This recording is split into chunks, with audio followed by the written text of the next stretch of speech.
Students, today we are going to start with the first chapter of history, that is how, when and where. In this chapter we will be discussing about why the dates are important, how are they important, what is their significance, and how do we get to know about the various information regarding history. What are the various sources from where we get the various information. Now, dates are something with which the historians have always been fascinated. Historians have kept on debating about the dates, that which ruler started ruling when, and when was he crowned, when were the various battles fought, and one or the other thing. When did a particular civilization started? When did it ended? So there are a lot of debates on the dates when of these various incidents. Now that's why somewhere, because of so many dates to remember, any general student gets fearful and thinks, how will I remember the so many dates which are there. But it is not that history is all about dates only. History is about various changes that occur over the time.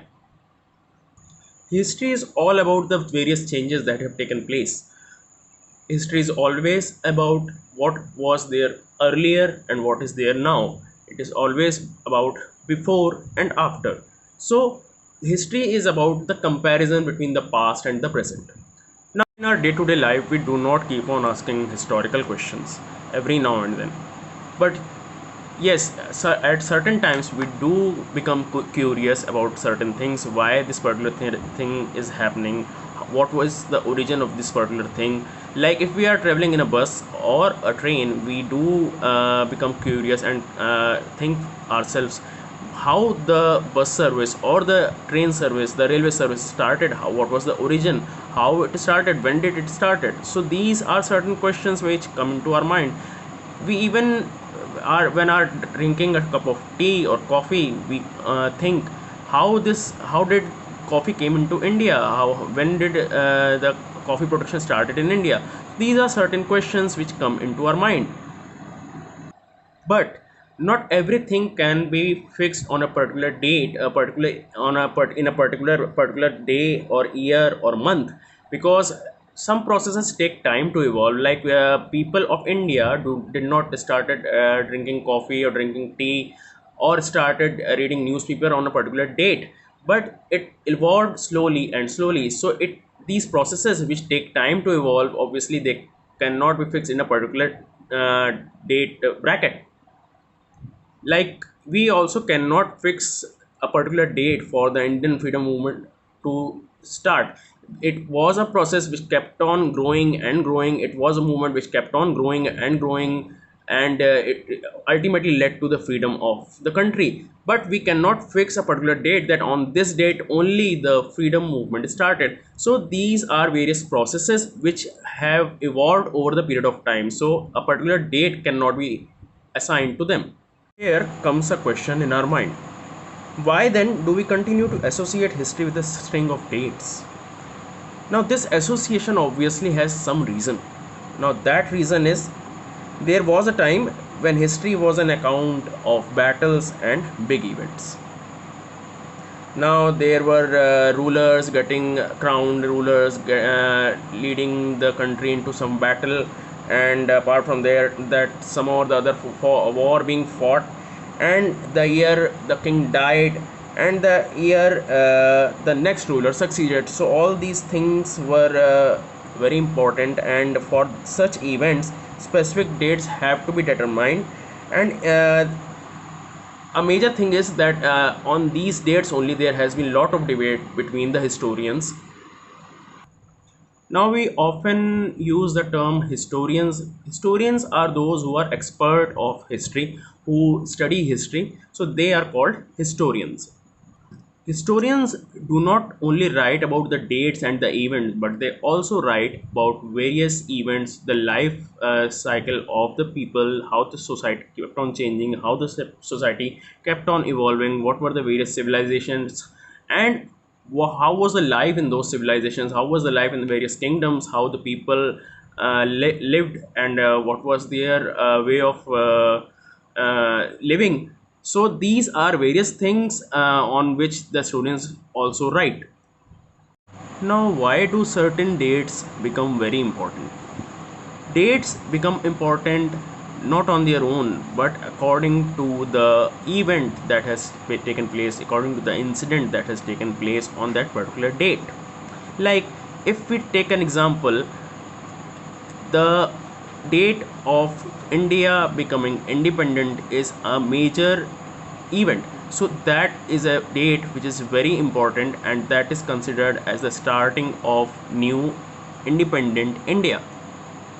Similarly, if we talk about British India, each Governor General's rule was important. Now, their histories began with the first Governor General Warren Hastings and ended with the last Viceroy, that was Lord Mountbatten. So, in separate chapters, we are reading about the deeds, about the working, about the various incidents which took place under their rule. We also study about the various policies, activities, achievements that were made during various viceroys or the governor generals. We study how things changed, how things took new shapes, and what were the various changes which were seen in the lives of the people at that time, how people reacted to the situations, how things moved on. Now, the history is divided into various chapters. Now, the question arises, why is history divided into various chapters? Now, this is to give some coherence, which means clarity. Obviously, we need clarity so that the story, the chapters which we are reading, makes some sense. Obviously, the whole story about each and every British Governor General is not much important for the Indians simply, and as Indians are not having much, as Indians do not have much space in these British generals' life, but we need those important events to be discussed which are affecting the lives of the Indian public, the Indian citizens. Now we come over to a question, that is, how was the periodization done? Now, this was first attempted by James Mill, who was a Scottish economist and political philosopher, who published a history of British India, which was a massive three-volume work in 1817. Now, in this, he divided the Indian history into three parts: Hindu, Muslim, and British. Now, obviously, this periodization became very popular at that time and widely accepted. But this type of periodization cannot be imagined in today's world. Now, here comes the question, why actually the periodization is required? Actually, periodization is required to capture the characteristics of a time, that is, the central features as they appear. Now, obviously, there are various differences between different periods. So, to demarcate them, these periodization become very important. Now, they reflect various important ideas about the past. Now, Mill always thought that Asians are very inferior to the Europeans. They are not civilized. They don't know how to live in a proper manner. They do not have any proper art, culture, literature, anything. So they need to be civilized. And for this, the Europeans need to rule the country, need to control the country. Only then the Indians can be civilized. Only then India can progress. So that's why they accordingly divided history into three periods: the Hindus, the Muslims, and the British. They displayed that anything which was before the British era was totally bad. The era before the British rule was totally a dark period, but this cannot be accepted today that it was not a case. Today, we also cannot refer to any period as Hindu or Muslim, because apart from Hindu and Muslim, lot of various faiths existed at that time, and apart from that, a particular age, a particular era cannot be signified through a religion and the rulers of that religion, because somewhere it didn't show that the lives of other religious people was not important, and they were of no value at that time. But that was not the case, at least not in the case of India. That's why the modern historians have reclassified the history of India and divided into ancient, medieval, and modern history.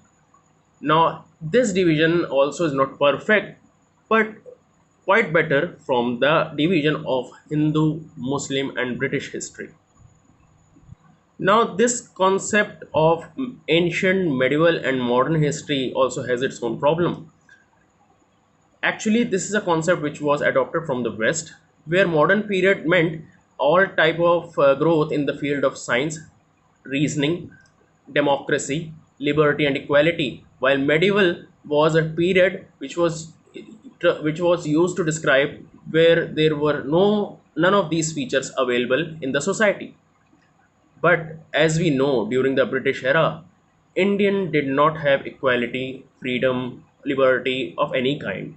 They were manhandled, mistreated by the Britishers. They were mistreated like animals by the Britishers. So we cannot say that it actually was a real era of modern period.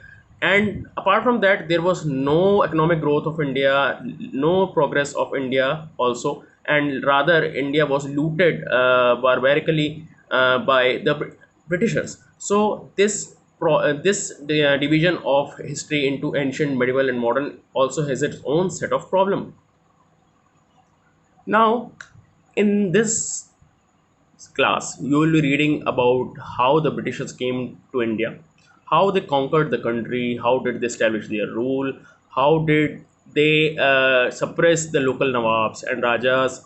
Apart from that, how they totally controlled our economy, our society, how they plundered our total Indian economy, and apart from that, how they bought the goods they wanted at very low price, how they destroyed the industries, the local industries of India, how they forced the various peasants to produce the crops they needed as cash crops, how things changed in India, why people became against them, why the Britishers tried to change the values and tastes and the customs and practices of India, and why Britishers tried to impose their culture on Indians. So we will also be studying about one country colonizing, that is dominating the one another country, the colony of it, and try to change it according to them. Though it is true, not all the people of all the classes face these exchanges in the same way. The upper classes were friendly with the Britishers because they got so many favors from them. The zamindars, the nawabs, the rajas, they were getting a lot of privileges from the Britishers. So somewhat they were in favor of Britishers, a lot, most of them at least. And the lower section of the society which were suppressed, which were oppressed by the Britishers, they were in too much pain. So not every person was equally treated, not every person experienced the changes in the same way. So we will be studying about these things later on. That's it today. We will continue with the chapter in the next part. Thank you.